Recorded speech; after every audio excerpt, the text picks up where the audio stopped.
Om Ajnanatimirandasya Jnananjana Salakaya Sakshurun Militam Yena Tasmai Sri Gurave Namaha. Namo Om Vishnupadaya Radhikaya Priyatmane Sri Srimad Bhakti Vedanta Swamin Iti Namine Vanja Kalpatarupchecha Kripa Sindhupya Evacha Paritanam Pavanepyo Vaishnavepyo Namo Namaha. Sri Krishna Chaitanya Prabhu Nityananda Sri Advaita Gadadhar Srivasadi Gaura Bhakta Vrinda Hare Krishna Krishna Krishna Hare Hare Hare Ramo Ramo Ramo Hare Hare. So we started with the Shraddha. Ado Shraddha Tada Sadhu Sango Ada Bhajana Kriya. So then Bhajana Kriya, then we went to the Anartha Nivritti. That is where we spent 3 classes on that. So very first thing that happens in the Krishna Bhakti is Shraddha, the faith in the heart of the practitioner of Bhakti. As a result, a desire for association with the saintly person, that is Sadhu Sangha, comes, followed by the propensity to practice their teachings, that is Bhajana Kriya. After that comes the stage in which the obstacles to devotion are cleared. That's the Anartha Nivritti. Anartha means unwanted things. Nivritti means clearing. Subsequently, firm faith, Nishta in Bhajana comes. Okay, this is what we are going to be talking today. After that, what happens? Then Ruchi comes. Ruchi means taste. When you get this taste, nothing in this world will have any significance to you, because it's the highest taste.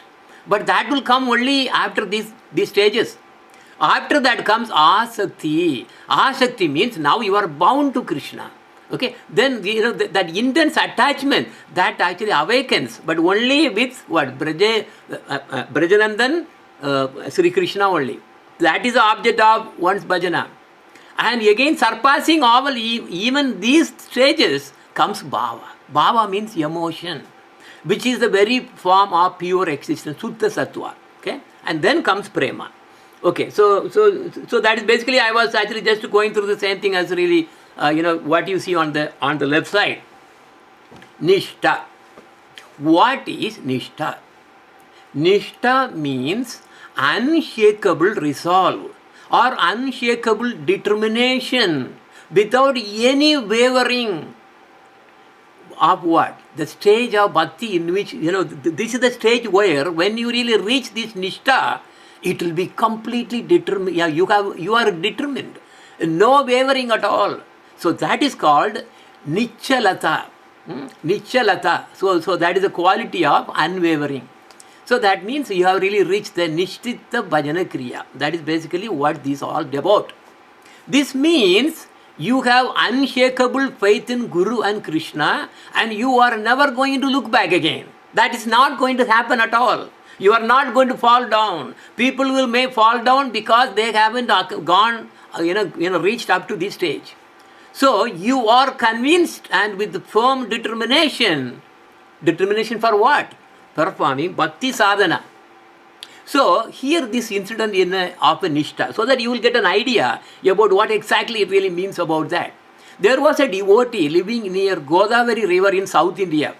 He was a great devotee and always absorbed in serving the Lord by how? By Manashika Seva, by his mind. What is Manasika Seva? Doing everything in mind. So generally, a Vaishnava, to worship the Lord, collects water and then chants the mantras to make it sacred, so that all the sacred rivers actually come and manifest. And then he collects flowers and fruits and incense and sandalwood, pulp and so many things they will do and then worship. But this particular devotee, he used to do everything in his mind only. He sits there and then just one by exactly as we do, he will be just meditating on that.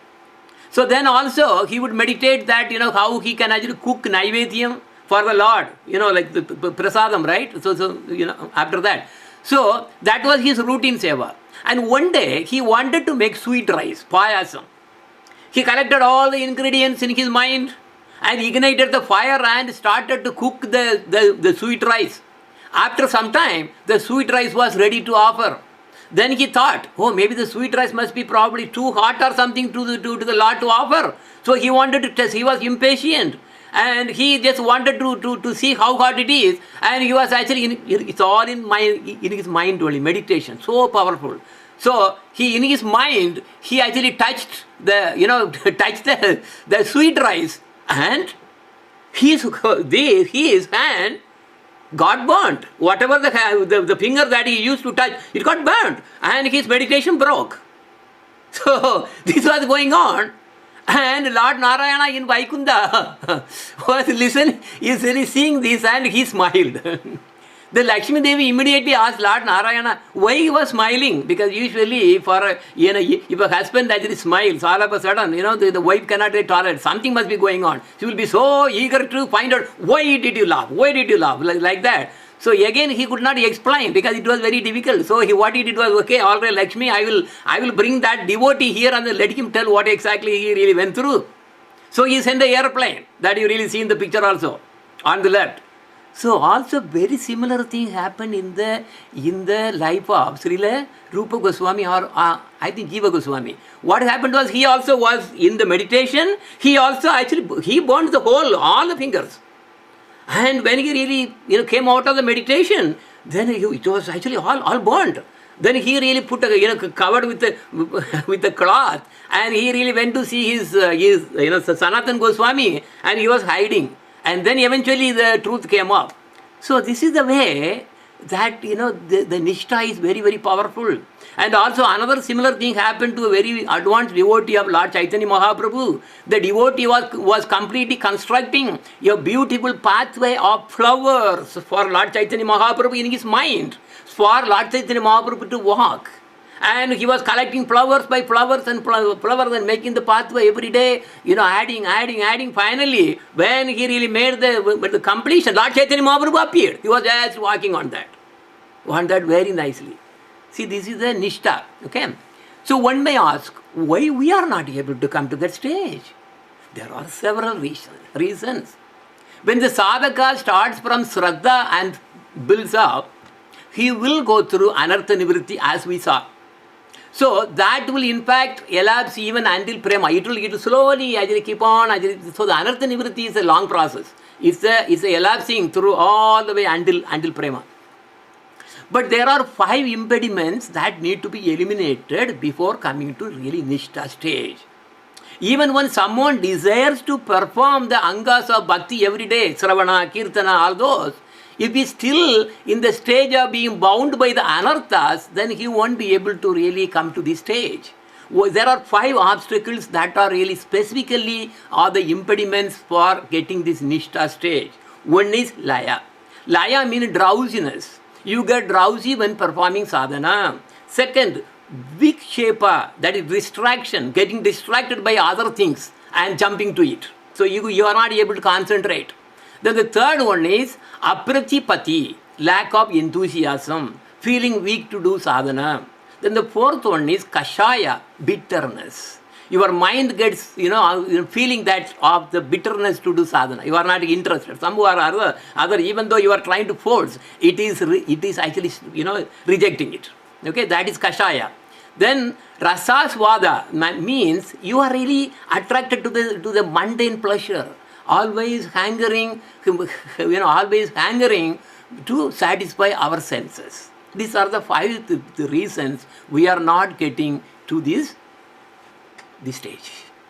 Okay. Srimad Bhagavatam actually says about this actually clearly. What it is saying is, Na yasya chittam bahirartha vibramam tamo guhayam cha vidhuttam abhishat yat bhakti yoga anugrhitam manjasa murir visacche manu tatra te gatim. Oh Master, the fruit of associating with the saints, sadhu sangha, is the performance of bhakti sadhana to you in Nishta. That is the real bhakti sadhana. At least even all the others in the beginning, the previous stages are not really bhakti at all. So how? Through which, because when you do that, through which a person's consciousness is blessed and become pure, supremely pure actually. Okay, so then he gets the Nishta stage. So this is basically, then once you really reach the Nishta stage, then you are not going to be distracted at all. So that is the point. Okay. So this verse describes a sadhaka who is free from laya, vikshepa, kashaya, apratipati and rasasvada. Okay. So that is how, that's what that Srimad Bhagavatam is actually telling about it. What is laya? This is drowsiness. Example, sleeping in the middle of Harikatha. It may be a good medicine for those who are actually having sleeping problem. In fact, there was a person who could not sleep due to so much of tension and so much of family problems, and he came to a Maharaj in the temple, and he told that he could not sleep at all, so many stress going on, he is really feeling so miserable. So the Maharaj told him, okay, come and attend the temple program. You will be fine. Everything will be fine. You will be relieved. So he came. And the Maharaj was, that time he was just starting the Nama Sankirtan. And this devotee was just sitting on the backside and then, just to say, back to the wall, just resting and hearing it so nicely. And after some time what happened? He went to sleep.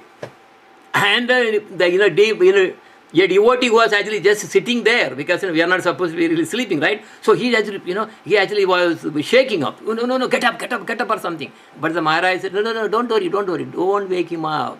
The medicine is already applied, it is working, it will work. Okay? So this trend this one actually continued for many weeks. He used to come and sleep. Slowly, he was able to come out of it. Because by the grace of the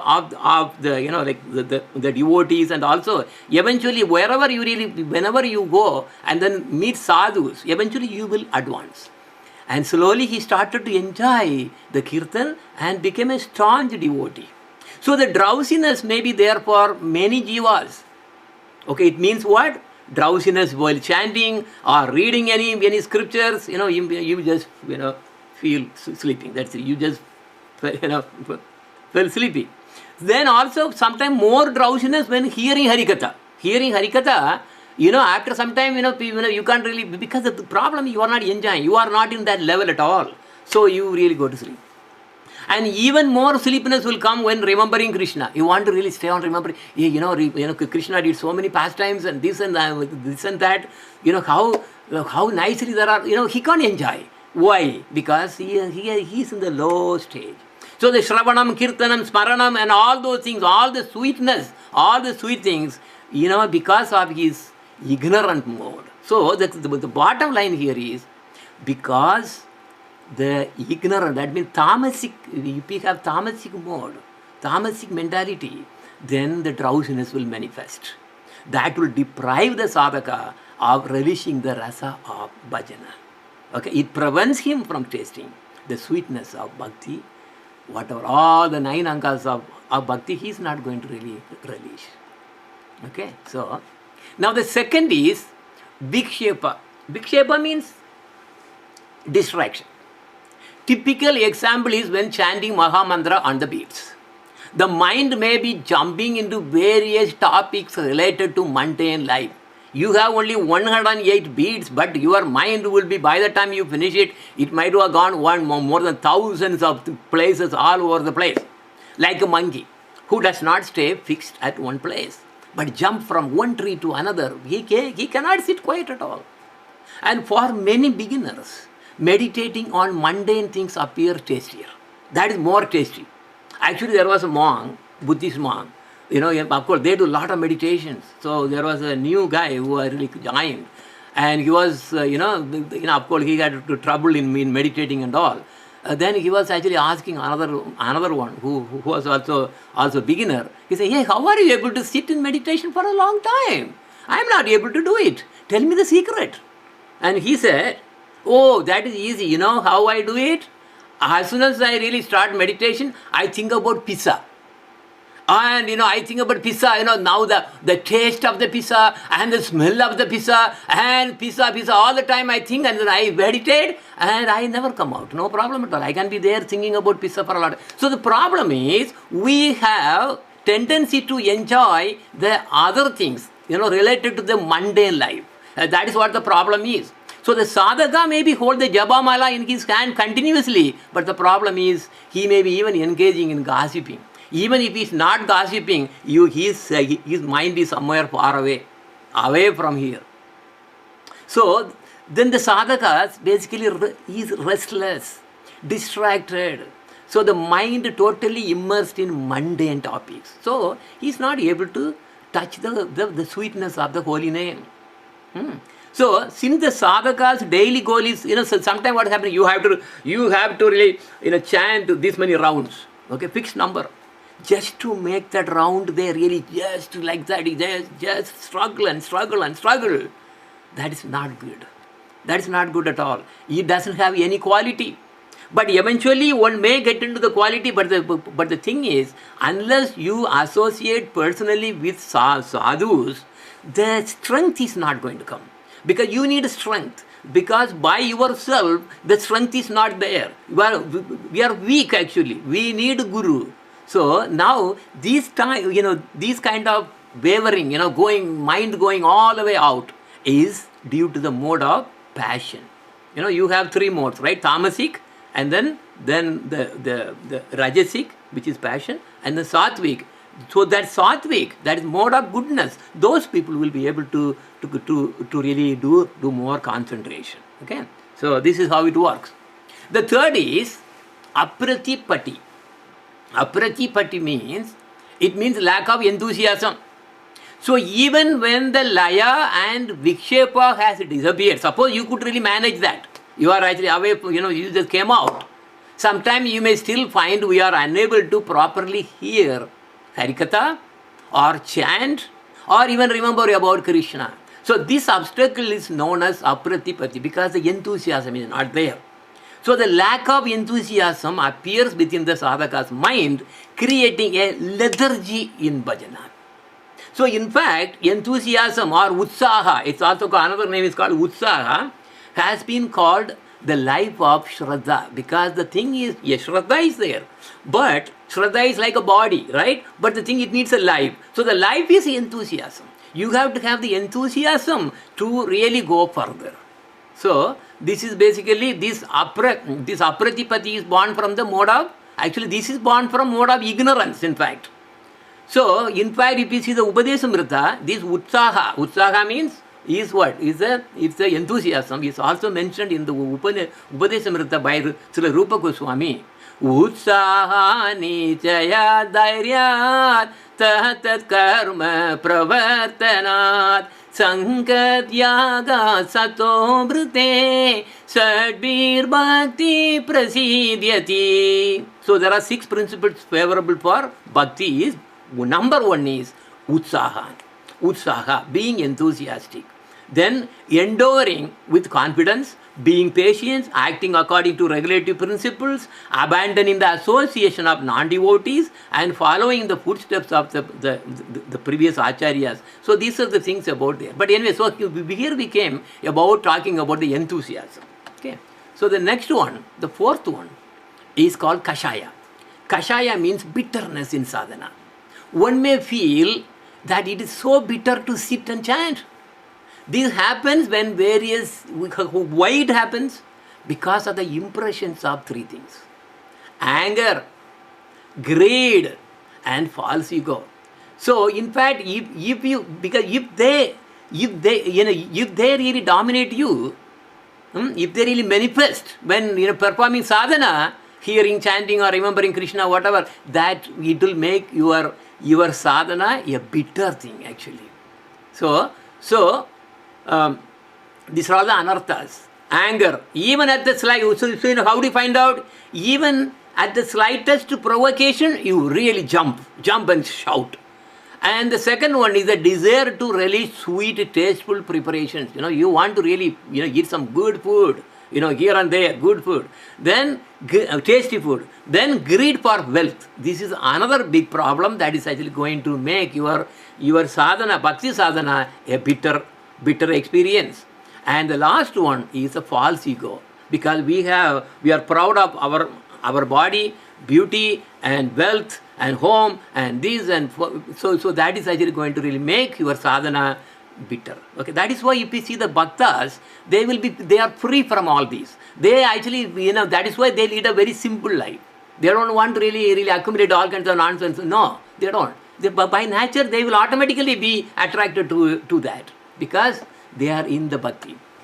Now, the fifth embodiment is rasasvada. Rasasvada means this is what you are getting attracted to, mundane pleasure. You really want to enjoy outside. Outside, everything. You are always looking for, okay, what can I do today? Okay, how can I really enjoy? Go here, look at this one, look at that one. So this is the fifth embodiment. So when we are actually doing this sadhana, the mind gets triggered by the taste for enjoying through our senses. So one may be sitting and hearing nice kirtana with other devotees glorifying Krishna, but the mind runs to those which are completely opposite to the bhakti. Bhakti rasa. So that is a different taste. Okay, once you really get that taste, that the ruchi, we'll follow that in the next class. That is it. Then you will throw everything out. So then on account of the mind's absorption in material enjoyment, it cannot be absorbed in bhajana. This obstacle is called rasasvada. So one should understand that both kashaya and this rasasvada are coming from the mode of passion. Passion means what? Because you have three modes. So tamas means dullness, sleepiness, and the passion is, you are actually, like a mode of passion means you like pleasures or enjoying, running here, running there, doing things here and there. That is passion. Okay. Sattvic means calm, quiet, and that is a mode of goodness. Okay. All right. Now, so the mode of ignorance, which is tamasic, and the mode of passion, which is rajasic, are the culprit. But can we transcend to a higher mode and become sattvic? Yes, we can. But you have to eat and live a style of sattvic people. It has to start from, because you are what you eat. So, because whatever you eat, the major portion, the gross nutrition is actually go to the body, but the subtle nutrition goes to the mind. That is why, when we really want to become sattvic, we have to eat only sattvic food. The sattvic food enriches our mind. Okay, so that is why we say that don't eat onion, don't eat garlic, because there are tamasic food. They only hinder. They will only damage our sattvic nature. Okay, then the best thing is you prepare the sattvic food, offer to Krishna, and then take that as remnant as the prasadam. So when you really have if you are using to really take only prasadam, nothing, I am not going to eat anything which is not offered to the Lord, then very soon you will be actually getting progression in the bhakti. This is guarantee, because prasadam is very, very powerful. So be sattvic and eat only prasadam. Yes, then you can automatically come up. Now let us look into more into the Nishta. The Nishta actually has two types. Okay, one is resting in bhakti itself. It is relying on the bhakti. So Shakshat Bhakti Varthini. That is directly related to the 9 limbs of bhakti, such as Shravanam, Kirtanam, Smaranam, Padasevanam, all those things, whatever we really heard about that. So that is the what is that called? Shakshat Bhakti Vartini. That means related to the 9 limbs of the bhakti. That means it is depending on the mercy of that Bhakti Devi herself. Second one is we resting in those things which are favorable to bhakti. That's called Tat Anukula Vastu Vartini. Related to the favorable qualities that we can actually try to develop. So, because these qualities will automatically make us to really go into the next stage. So, what do you mean by this, by the way? Okay, so Sakshat Bhakti Vartini means taking shelter of Bhakti Devi herself. Here the sadhakas is completely relying on the mercy of bhakti. He's just like executing all the angas of bhakti with the help of, maybe surrendering to a guru or something, whatever. Otherwise it will be tough actually. So then basically eventually what happens? He surrenders his body, his speech, and his angas, everything, all only to bhakti. Okay, we will actually go through the detail as wow, what they are. Then tat anukula vastuvartini means making effort to develop the qualities of a pure devotee. There are 26 qualities of a pure devotee. So the sadhaka is trying to improve himself towards those qualities. Now let us look at the first one. Okay, sakshat, bhakti vartini. What it is? Fixed determination related to only to bhakti herself. You are relying on bhakti. Bhakti Devi. There is a personification. So that is the only thing that you are actually relying on to really go higher and higher. So this Nishta is also having 3 types again. One is related to body, kayiki. Then the second is related to vachiki. That is related to speech, which is called vachiki. Third is related to the mind, manasi. Remember I was talking about manasi, manasa seva, where those devotees were burning their fingers and all. Yes, that is manasi. So kayiki nishta is basically is using our body, serving the Lord, etc. All those things are there. I will actually go through that in detail. Vachiki nishta and manasi nishta. Okay. So now if we see the kayiki nishta, what are they?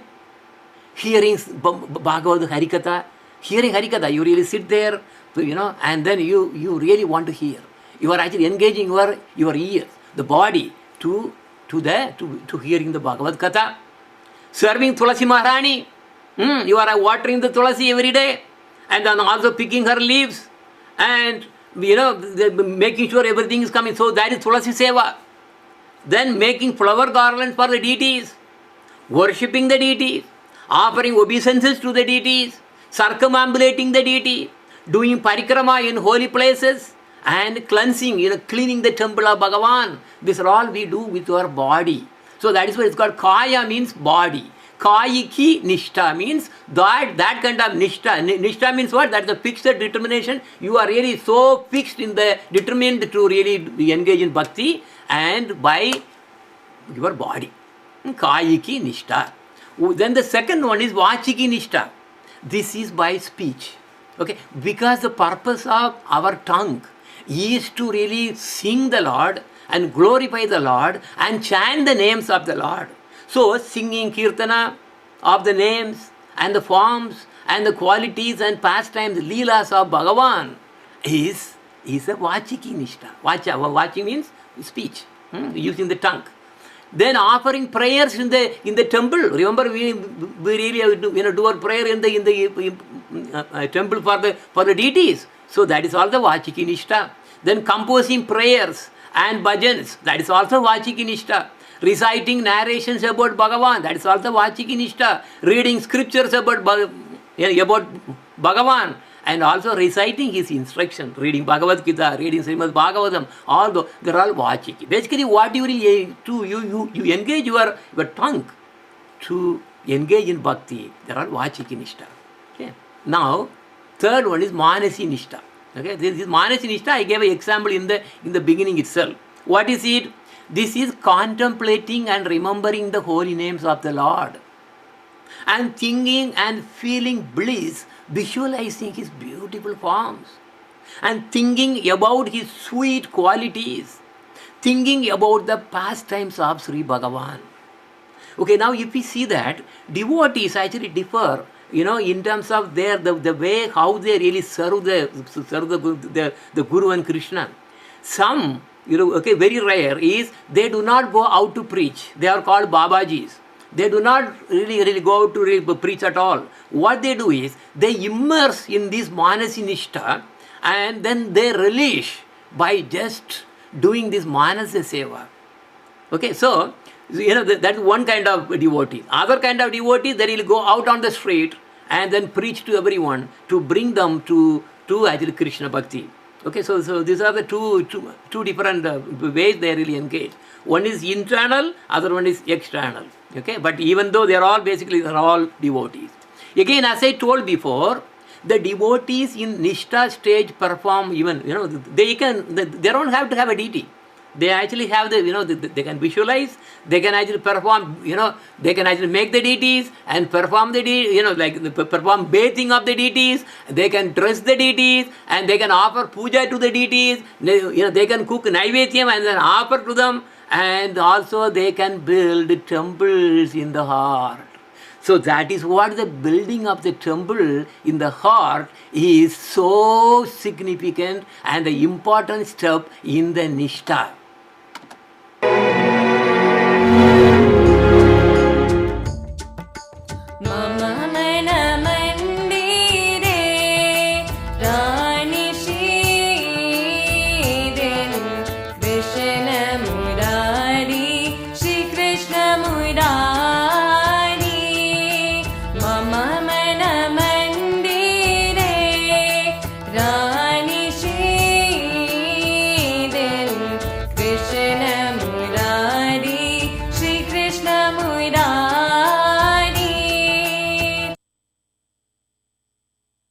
So, building a temple, if you really come to this stage, definitely that is what you will be looking for.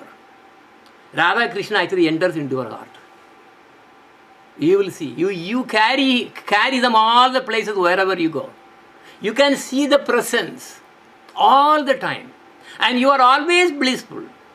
You are satisfied with whatever that comes to you. You are not going to demand anything at all, because you have the inner bliss. Okay, so that is what that Manasa Mandira means. That was the bhajan that was written by Bhaktivinoda Thakur, and then our children have nicely performed there. That'd be nice. Okay, now again, so the slide that you are looking at is having a list of 26 things. What is this? This is about the Tat Anukula Vastu Vartini.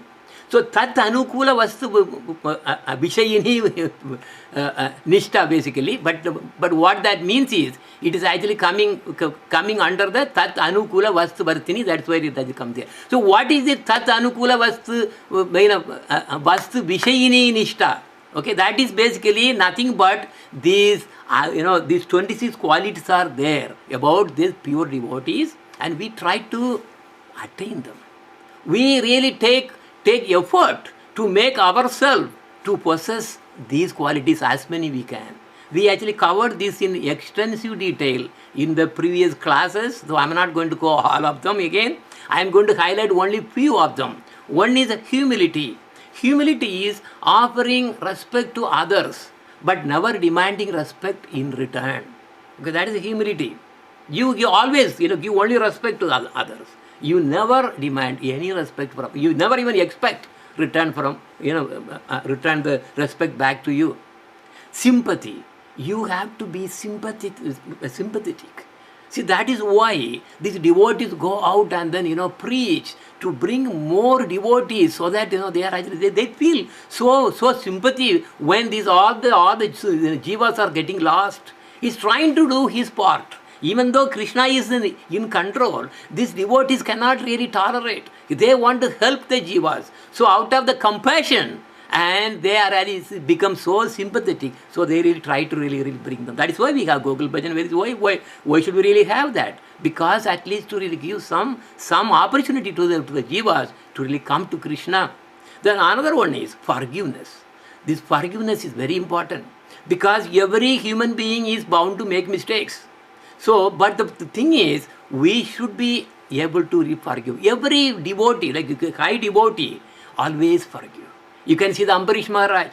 Even, that great, the Durvasa Muni really came and then insulted him, left and right, and all kinds of, he was even trying to kill him, just because he thought he was not honored.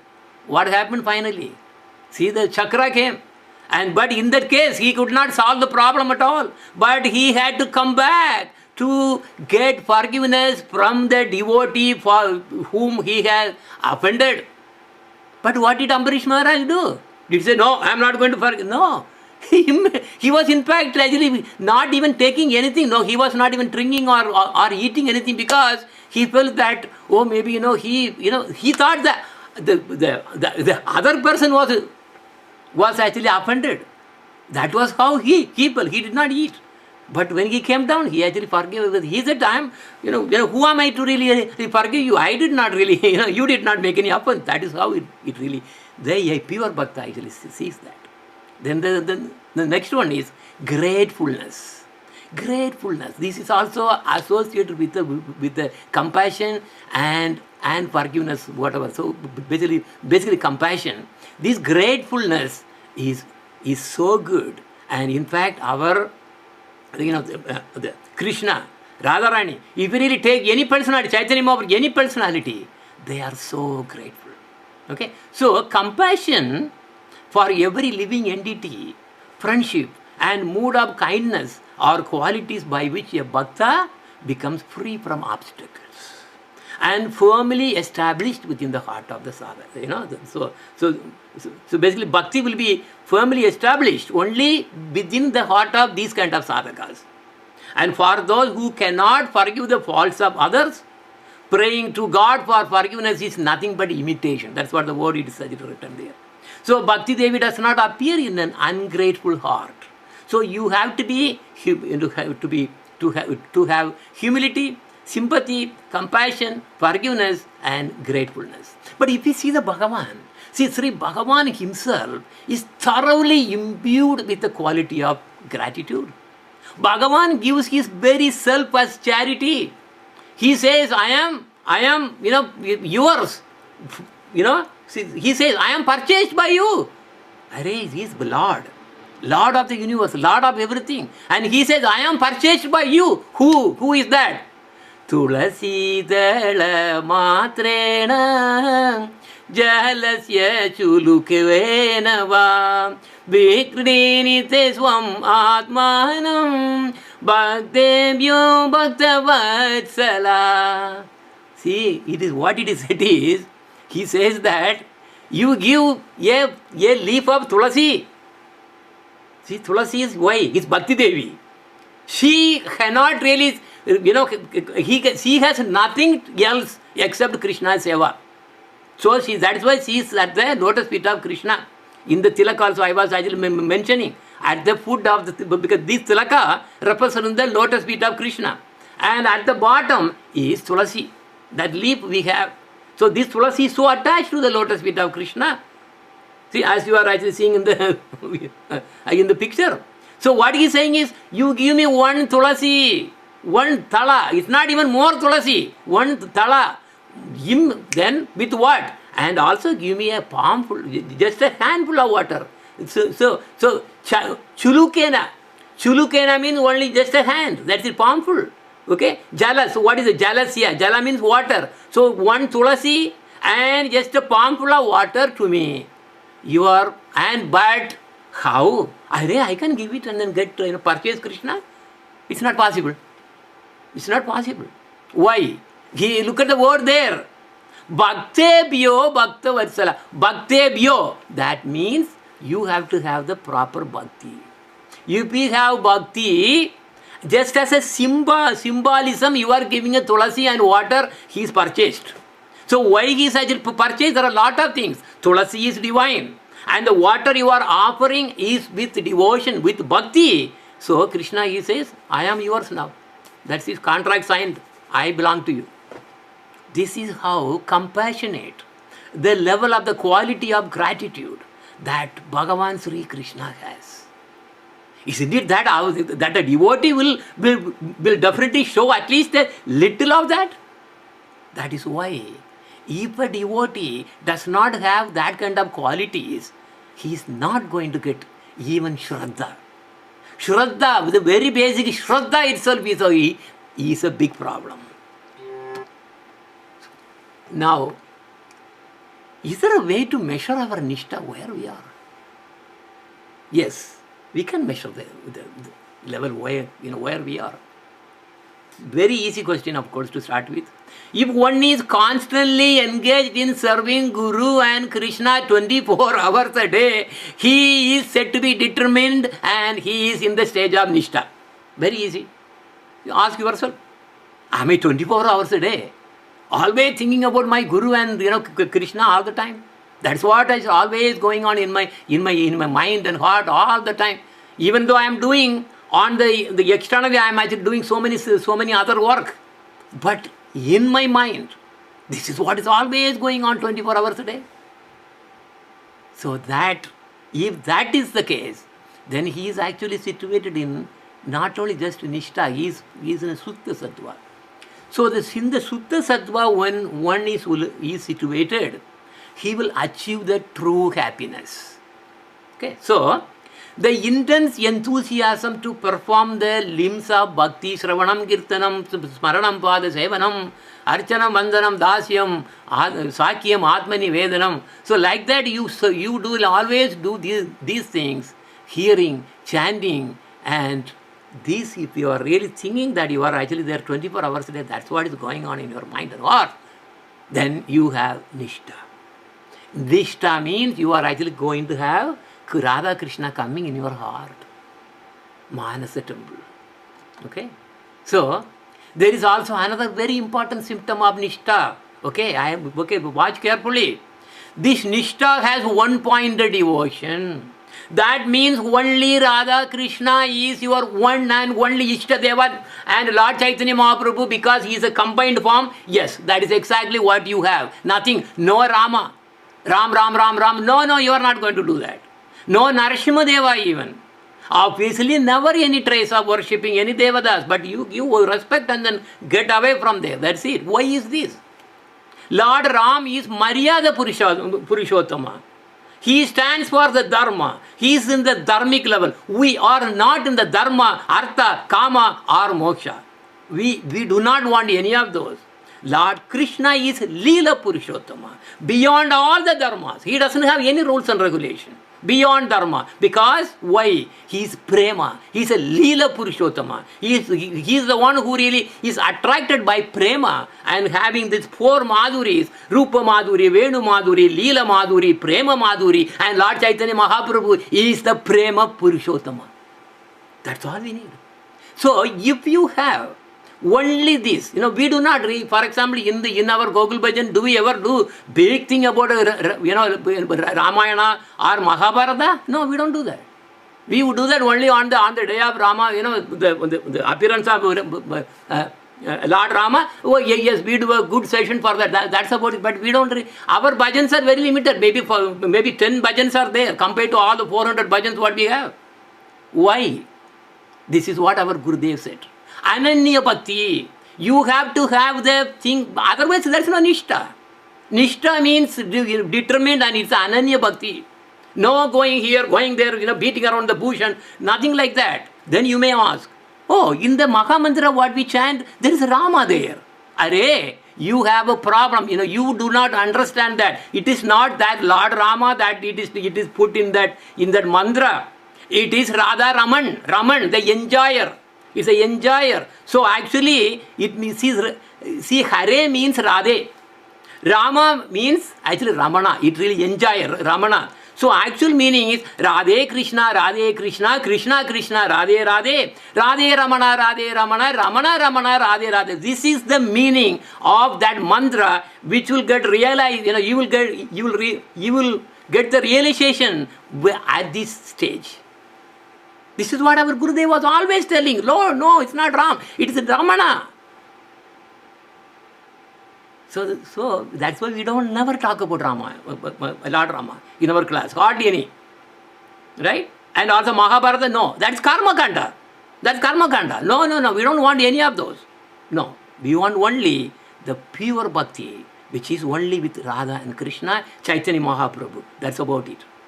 Okay? So this is very, very important. Okay.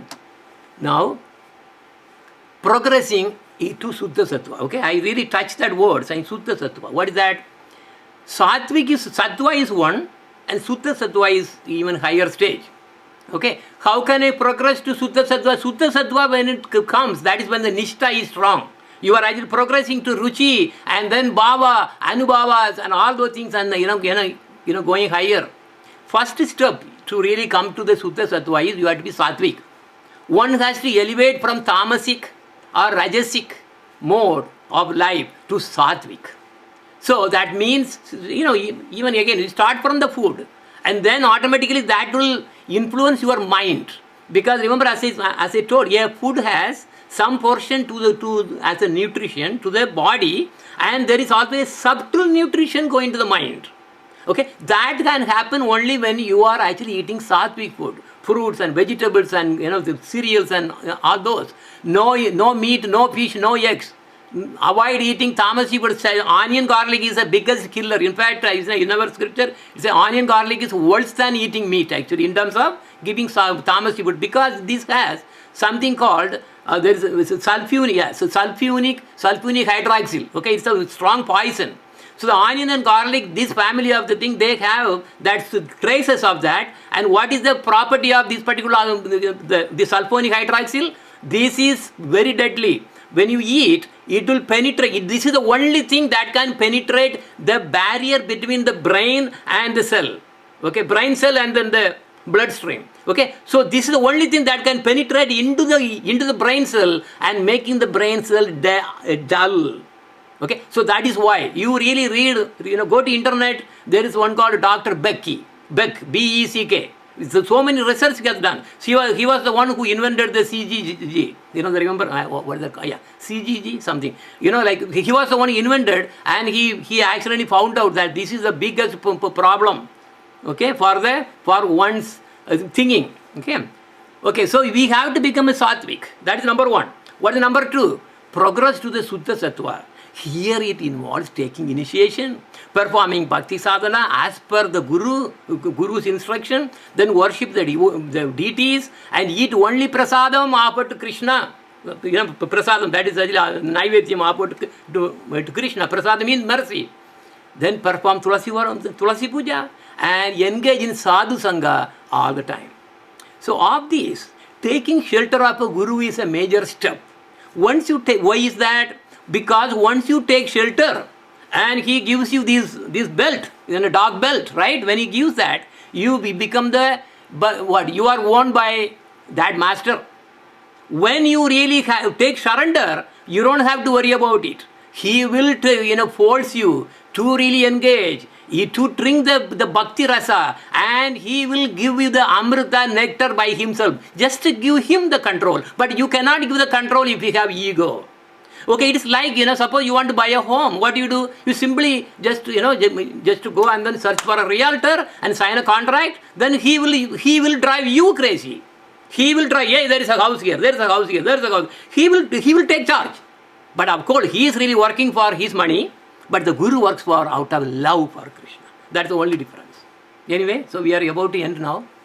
Now the bhajana with Nishta is also compared to a very blazing fire. How is that?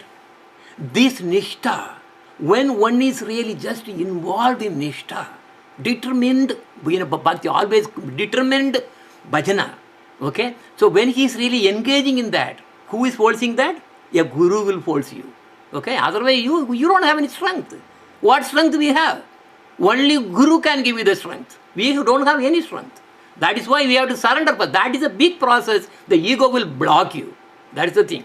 Now, this Nishta, why it is actually compared as a fire? Because like that intense fire is the one which is used to really make the impure gold into pure gold. Just the gold becomes dazzling by being heated in that fire.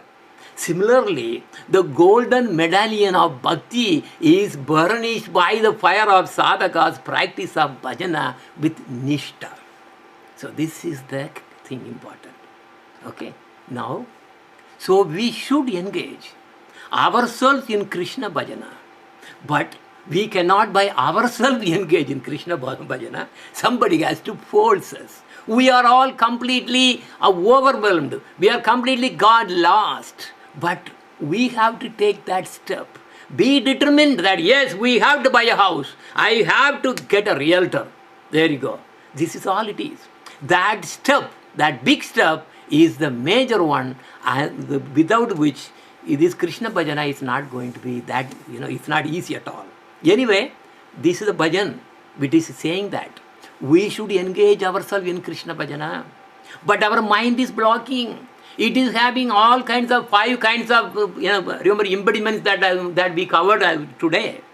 O mind, with staunch faith and determination, perform Hari Bhajana. He is just begging his mind to cooperate.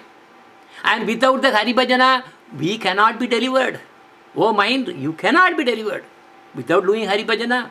And with your mouth, chant the names of Brijendra Nandana, Gopi Pranadana, the life and wealth of the gopis, whose beauty enchants the whole material manifestation. There is no certainty when your life will be finished. Oh mind, look at this will be finished any time. Especially now the World War coming, whatever, I don't know, World War is coming or not, doesn't matter. Anything can happen anytime for us. And he's saying, yes, you always, you also never think about your deliverance from material world. Why are you not thinking about? You are you have to think about something. The very fearsome Yamadutas are standing near you, trying to take you any time. We may think, oh yeah, I will be living for another 50 years or 60 years or even say 100 years. It's going to be nothing. It's like just like a bubble in the ocean. In the ocean, one bubble comes and then stays for a couple of some milliseconds and gone. That is exactly our lives have been. We have taken so many births one after another. We are actually just trying to progress. But because of this, our madness to enjoy this world, we are actually caught in this. This is our big misfortune. Oh mind, thus you are suffering in this material world from different kinds of miseries. You have become intoxicated by your high birth and wealth, thinking yourself very high class, running after fame and name and degrees.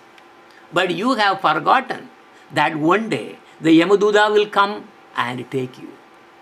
All your degrees, your fame, your money, your wealth, whatever that you have gathered, it will be no use. No one will come with you. No one will help you. You are on your own. So whether you are a sannyasi even or a very low caste person, doesn't matter. Without performing Hari Bhajana, one will continue to rotate in the samsara and go to the hell named Raurava. That's what you will see that word somewhere there. See, Raurava narake maje. That's the fourth line, fourth stanza. See, tabe janamiya, brahmiya. Like that you are running after this and that. And what will happen? Raurava narake maje.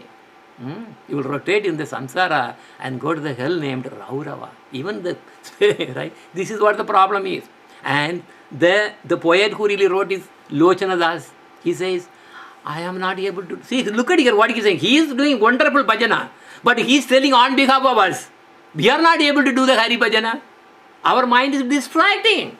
TV is actually calling there. Family is calling this side. And the senses are actually calling there. And I am pulled by all the four directions to really get away from this bhajana. So in this way, my human form of life has been wasted. When you will realize? When you are on the deathbed. That time you will realize, what I am really going to go. And when the Yamaduta appears, then you will what? Then so many, you'll be so feared and you have to go alone. That is why this bhajan says, do bhajan. Surrender to a guru. He will make you to really engage in the path so that you will be saved from all these. Bhaja bhaja hari manadrita kori mukhe bolo tara nama.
Perfect, perfect. Very good, ma. Very good. So now there's just a summary. So this is a summary of today's class. Nishta means unwavering, firm determination in Krishna Bhakti. We also talked about 5 kinds of impediments to Nishta, obstacles to Nishta. Laya, drowsiness. Vikshepa, distraction. Apratipati, lack of enthusiasm. Kashaya, bitterness. And rasasvada, which is taste for mundane pleasure. Then also we saw there are 2 kinds of Nishta. Shakshat Bhakti Vartini, Tat Anukula Vastu Vartini. Right? Sakshat Bhakti Vartini means just depending on the Bhakti Devi itself for the mercy. Other one is we ourselves try to develop these high qualities. Then 3 kinds of Shakshat Bhakti Vartini were Kayiki Nishta, that is our devotion through our body, by our body. Vachiki Nishta, by our speech. And Manasi Nishta, by our mind. Then also we covered about Tat Anukula Vastu Vartini. That's the developing the Vaishnava characters. Then also we just discussed about the becoming Sutta Satvik, not just Satvik, Sutta Satvik. Right? Then also we just touched about the gratitude that every devotee also should develop, and that gratitude is found in the highest magnitude in Sri Krishna. Then also we just said that Nishta Bhajana is like intense heat, making the gold even pure and pure and pure to shine. Okay, with that I would like to end the program here. Vanja kalpa charuchecha kripa sindupyevacha paritanam pavanepyo vaishnavepyo namo namaha.